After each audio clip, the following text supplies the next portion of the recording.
4월 29일 토요일 리딩 지저스 메시지 성경 사무엘 하 9장부터 12장까지의 말씀입니다. 9장.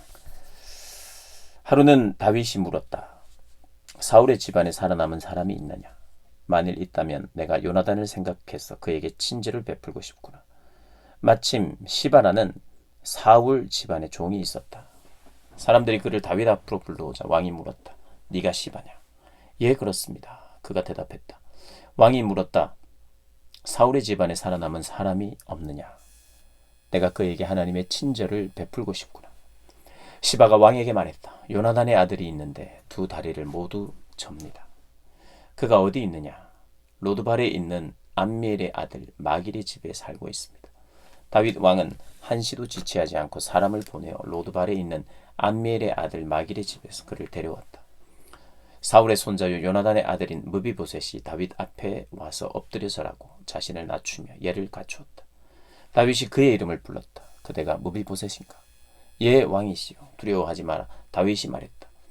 내가 네 아버지 요나단을 기억하여 뭔가 특별한 일을 너에게 해주고 싶구나. 우선 네 할아버지 사울의 재산을 모두 너에게 돌려주겠다. 그뿐 아니라 이제부터 너는 항상 내 식탁에서 나와 함께 먹을 것이다.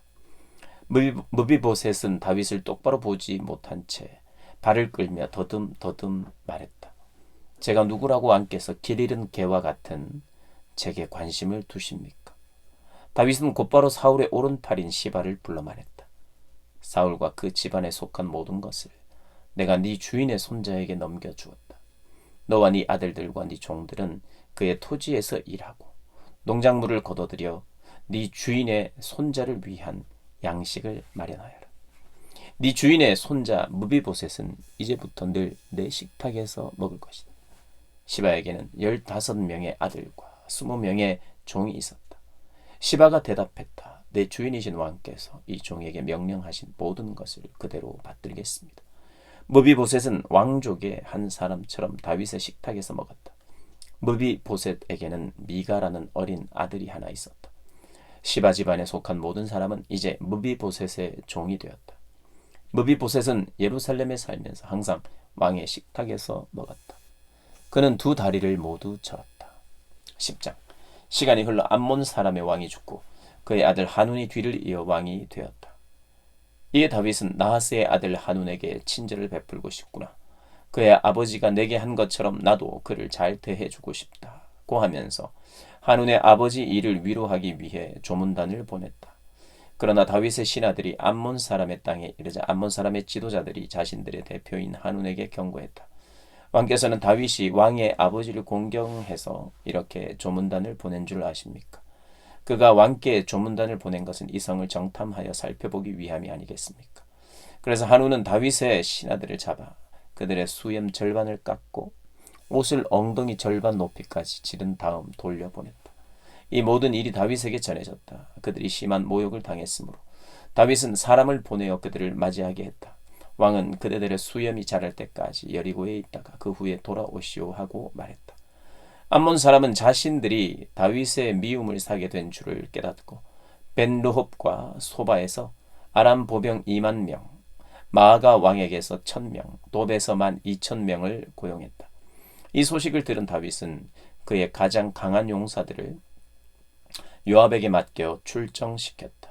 암몬 사람이 나와서 성문 앞에 전투 대형으로 진을 쳤고 소바와 르홉에서 온 아람 사람과 돕 사람과 마아가 사람은 바깥 넓은 들판에 전열을 갖췄다. 요압은 싸워야 할 전선이 앞뒤로 있는 것을 보고 이스라엘의 정예군 중에서 다시 최정예군을 뽑아 아람 사람과 맞서게 배치했다. 나머지 군대는 그의 동생 아비새의 지휘 아래 두어 암몬 사람과 맞서게 배치했다. 그가 말했다. 아람 사람이 나보다 힘이 세면 네가 와서 나를 도와라. 암몬 사람이 너보다 힘이 세면 내가 가서 너를 돕겠다. 용기를 내어라. 우리는 우리 백성과 우리 하나님의 성읍을 위해 온 힘을 다해 싸울 것이다. 무엇이든 필요하다면 하나님께서 친히 행하실 것이다. 그런데 요압과 그의 군사들이 아람 사람과 싸우려고 쳐들어가자 그들이 모두 후퇴하여 도망쳤다. 아람 사람이 목숨을 건지기 위해 도망치는 것을 본 암몬 사람도 아비새를 피해 도망쳐 성 안으로 들어갔다. 그러자 요압은 암몬 사람과의 싸움을 멈추고 예루살렘으로 돌아왔다. 아람 사람은 이스라엘에게 처참히 패한 것을 알고 사태를 수습하고 나서 전열을 재정비했다. 하닷에셀은 사람을 보내 요단강 건너편에 있는 아람 사람을 불렀다. 그들은 헬람으로 왔고 하닷에셀의 군 사령관 소박의 지휘 아래 움직였다. 이 모든 일이 다윗에게 보고되었다. 다윗은 이스라엘 군대를 소집하여 요단강을 건너 헬람으로 진군했다. 아람 사람은 다윗과 맞설 태세로 전투 대형을 취했고 이내 전투가 시작되었다. 그러나 그들은 이번에도 이스라엘 앞에서 흩어져 도망쳤다. 다윗은 전차병 700명과 기병 4만 명을 죽였다. 또한 군사령관 소박에게 치명상을 입혀 결국 소박은 전쟁터에서 죽었다. 하닷에셀을 섬기던 모든 왕이 자신들의 패배를 인정하고 이스라엘과 화친하여 이스라엘을 섬겼다. 아람 사람은 이스라엘이 두려워 다시는 암몬 사람을 돕지 않았다. 11장. 다음에 암몬 사람이 침략해 오는 시기가 다시 돌아오자 다윗은 그들을 아주 멸하려고 요압과 이스라엘의 용사들을 모두 출정시켰다. 그들은 랍바를 포위 공격했다. 그러나 다윗은 예루살렘에 남아 있었다. 어느 느지막한 오후 다윗이 낮잠을 자고 일어나 왕궁 옥상을 거닐고 있었다. 시야가 트인 옥상에서 보니 한 여인이 목욕을 하고 있는 모습이 눈에 들어왔다. 여인은 눈부시게 아름다웠다. 다윗이 사람을 보내 그 여인에 대해 알아보게 했더니 그가 이 사람은 엘리암의 딸이자 햇사람 우리아의 아내인 밧세바입니다 라고 보고했다. 다윗은 부하들을 보내 여인을 데려오게 했다. 밧세바가 도착하자 다윗은 그 여인과 동침했다. 이 일은 그녀의 월경 이후 정결 예식 기간 중에 일어났다. 밧세바가 자기 집으로 돌아갔다. 얼마 후에 여인은 자기가 임신한 것을 알았다. 나중에 그 여인은 제가 임신했습니다 하고 다윗에게 말을 전했다. 그러자 다윗은 요압에게 연락을 취했다. 햇사람 우리아를 내게 보내시오. 요압이 우리아를 보냈다. 우리아가 도착하자 다윗은 요압과 군대와 전쟁 상황이 어떠한지 전선의 소식을 물었다. 그러고 나서 우리아에게 집에 가서 목욕을 하고 하룻밤 푹 쉬어라 하고 말했다. 우리아가 왕궁을 나가자 왕의 정보원이 그의 뒤를 따라갔다. 그러나 우리아는 집으로 가지 않았다. 그날 밤 그는 왕의 신하들과 함께 왕궁 입구에서 잤다. 다윗은 우리아가 집에 가지 않았다는 말을 들었다. 그는 우리아에게 물었다. 너는 고단한 여정에서 이제 막 돌아오지 않았느냐? 그런데 왜 집에 가지 않았느냐? 우리아가 다윗에게 대답했다. 괴가 이스라엘과 유다의 군사들과 함께 바깥 장막 안에 있고 저희 주인인 요압과 부하들이 바깥 들판에서 고생하고 있습니다. 그런데 제가 어떻게 집에 가서 먹고 마시고 아내와 즐길 수 있겠습니까? 도저히 그럴 수는 없습니다. 다윗이 말했다. 알겠다. 좋을 대로 하여라. 오늘은 여기 있으라. 내일 내가 너를 보내겠다. 그래서 우리아는 그날 예루살렘에 머물렀다. 이튿날 다윗은 그를 초대하여 함께 먹고 마셔 그를 취하게 했다. 그러나 우리아는 그날 저녁에도 나가서 자기 주인의 부하들과 함께 잤다. 그는 집으로 가지 않았다. 이튿날 아침에 다윗은 요압에게 편지를 써서 우리아 편에 보냈다. 그는 편지에 이렇게 썼다. 우리아를 싸움이 가장 맹렬한 최전선에 두시오. 그를 적에게 노출된 상태로 두고 후퇴하여 절대 살아남지 못하게 하시오. 요압은 적의 성을 포위하고 있다가 우리아를 맹렬한 적의 군사들이 있는 지점으로 보냈다. 성을 방어하던 자들이 나와서 요압과 싸우니 다윗의 군사 몇이 목숨을 잃었고 햇사람 우리아도 죽었다. 요압은 다윗에게 상세한 전황 보고를 보냈다. 그는 전령에게 이렇게 제시했다. 왕께 전황 보고를 자세히 올린 뒤에 왕께서 화를 내시면 왕의 신하 햇사람 우리아도 죽었습니다 하고 아뢰어라. 요압의 전령은 예루살렘에 이르러 왕에게 상세하게 보고했다. 적의 군대가 우리보다 더 강했습니다. 그들이 넓은 들판 쪽으로 진격해 오기에 우리는 그들을 성문으로 밀어붙였습니다. 그런데 성벽 위에서 우리 쪽으로 화살이 맹렬히 날아오는 과정에서 왕의 군사 18명이 죽었습니다. 전령이 전황 보고를 마치자 다윗은 요압에게 화가 났다. 그는 전령에게 분통을 터뜨렸다. 너희가 어찌하여 성에 그렇게 가까이 다가갔느냐? 성벽 위에서 공격이 있을 줄 몰랐느냐? 여룻베셋의 아들 아비멜렉이 어떻게 죽었는지 너희가 잊었느냐? 데베스의 성벽 위에서 맷돌을 떨어뜨려 그를 바스라뜨린 것이 한 여인이 아니었더냐. 그런데도 너희가 어찌하여 성벽에 바짝 다가갔느냐. 요압의 전령이 말했다. 왕의 신하 햇사람 우리아도 죽었습니다. 그러자 다윗은 전령에게 말했다. 알았다. 요압에게 이렇게 전하고 격려해 주어라. 그대는 이 일로 고민하지 마시오. 전쟁에서는 이 사람이 죽기도 하고 저 사람이 죽기도 하는 법이니 누가 다음 차례인지 알 수 없소. 더욱 맹렬히 공격해서 그 성을 함락시키시오. 우리아의 아내는 남편이 죽었다는 소식을 듣고 그를 위해 슬피 울었다. 애도 기간이 끝나자 다윗은 사람을 보내 그녀를 왕궁으로 데려오게 했다. 그녀는 다윗의 아내가 되어 그의 아들을 낳았다. 12장. 그러나 하나님께서는 다윗이 한 일을 조금도 기뻐하지 않으셨다. 하나님께서 다윗에게 나단을 보내셨다. 나단이 그에게 말했다. 한 성읍에 두 사람이 있었는데 한 사람은 부유하고 다른 사람은 가난했습니다. 부자는 양떼와 소떼가 아주 많았으나 가난한 사람은 자기가 사서 기른 새끼 암양 한 마리밖에 없었습니다. 그 양은 그와 그의 자녀들과 함께 한 가족처럼 자랐습니다.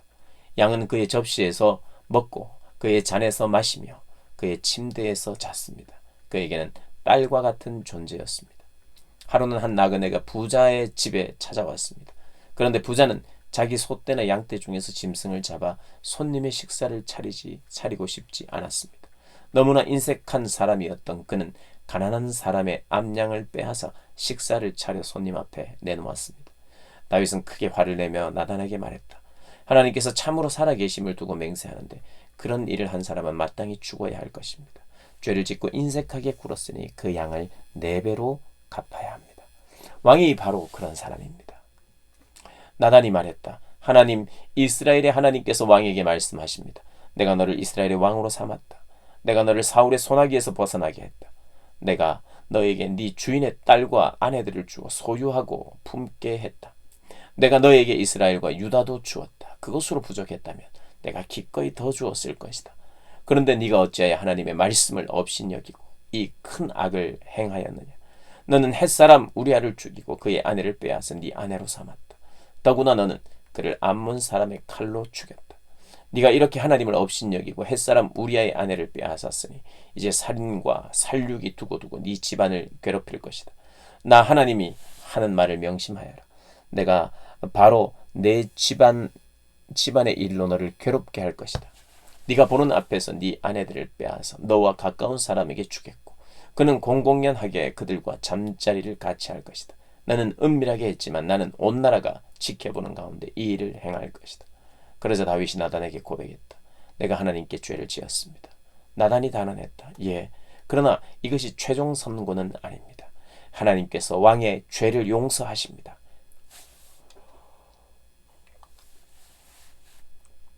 왕께서는 이번 일로 죽지 않을 것입니다. 그러나 왕이 낳은 아들은 하나님을 모독한 왕의 행동 때문에 죽을 것입니다.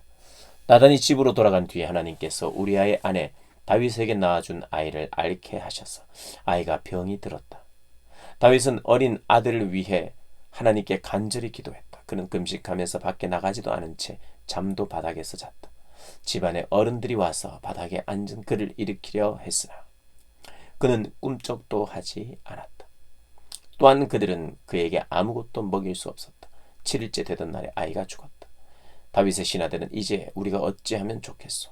아이가 살아있을 때도 왕은 우리 말을 한마디도 들으려 하지 않았는데 이제 아이가 죽었으니 그 말을 전하면 왕이 어찌하시겠소 하고 말했다. 다윗은 신하들이 자기 등 뒤에서 수군거리는 것을 보고 아이가 죽은 것을 알아차렸다. 그가 신하들에게 물었다. 아이가 죽었소? 그들이 대답했다. 그렇습니다. 다윗은 바닥에서 일어나 얼굴을 씻고 머리를 빗고 옷을 새로 갈아입은 뒤에 성전에 들어가서 예배했다. 그리고 왕궁에 와서 먹을 것을 차리게 했다. 그들이 음식을 차려놓자 그가 먹었다. 신하들이 그에게 물었다. 어찌 된 일입니까? 아이가 살아있는 동안에는 금식하고 울며 밤을 지새우다가 아이가 죽고 난 지금은 일어나셔서 드시니 말입니다. 다윗이 말했다. 아이가 살아있을 동안에는 하나님께서 내게 자비를 베푸셔서 아이가 살게 될까 하여 금식하며 울었소. 하지만 이제 아이가 죽었으니 무엇 때문에 금식을 하겠소? 내가 아이를 다시 데려올 수 있겠소? 내가 그 아이에게 갈 수는 있어도 아이가 내게 올 수는 없소. 다윗은 가서 아내 바세바를 위로했다. 그녀와 잠자리를 같이 하니 그녀가 아들을 임신했다. 아이가 태어나자 그 이름을 솔로몬이라고 했다.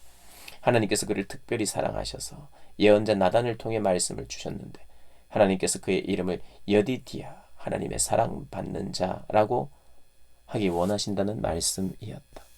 라빠에서 암몬 사람과 전쟁 중이던 요압은 암몬 왕의 도성을 점령했다. 그는 다윗에게 전령을 보내 말했다. 제가 라빠에서 싸워 방금 성의 급수시설을 점령했습니다. 왕께서는 급히 남은 군대를 소집하여 이 성에 진을 치고 직접 마무리하십시오. 그렇지 않으면 제가 성을 점령하여 왕 대신 모든 공로를 취하게 할 것입니다. 그래서 다윗은 군대를 모아 라빠로 가서 싸우고 그곳을 점령했다. 다윗이 암몬 왕의 머리에서 왕관을 벗겼는데 금관에 보석이 박혀 있어 아주 무거웠다. 다윗이 그 관을 들어 머리에 썼다. 그들은 그 성을 약탈하여 엄청난 양의 전림품을 가져왔다. 다윗은 그곳 백성을 성에서 다 내보내고 종처럼 톱질과 곡괭이질, 도끼질과 벽돌을 굽는 일을 시켰다. 그는 암몬 사람의 모든 성읍에서 그와 같이 행했다. 그러고 나서 다윗과 군대는 예루살렘으로 돌아왔다. 아멘.